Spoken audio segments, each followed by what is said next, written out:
We had a lot of great ideas that came out of the public meeting we had tonight on the historic preservation money.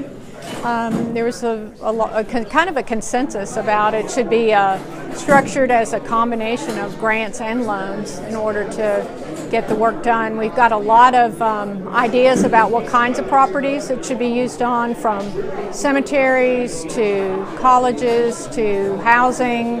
So it's really, we're going to have to narrow this down somewhat in order to come up with a program. But the turnout was great, and we had a lot of good input. So I'm happy for that. I know about our historic cemeteries, and they all, several of them have organizations that really do spend a lot of time and effort and money taking care of them. So with the Freedmen's Historic Mission Cemetery, which sits adjacent to Knoxville College and was started by the First United Presbyterian Church.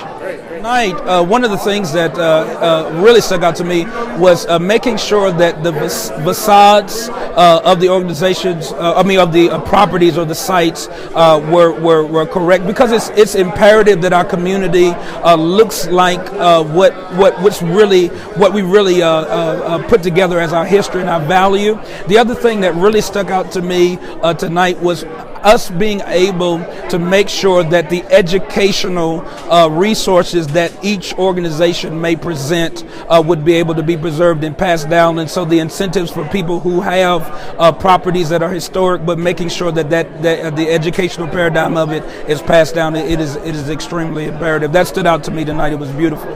The community organizations and those leaders who came from the organizations, especially Knoxville College and of course Freedmen's Blount Mansion and some of those places that came together tonight for cooperative efforts or possible funding to bring together organizations to preserve history. Because in the long run, if history doesn't get preserved, what heritage do our children have in the next generation?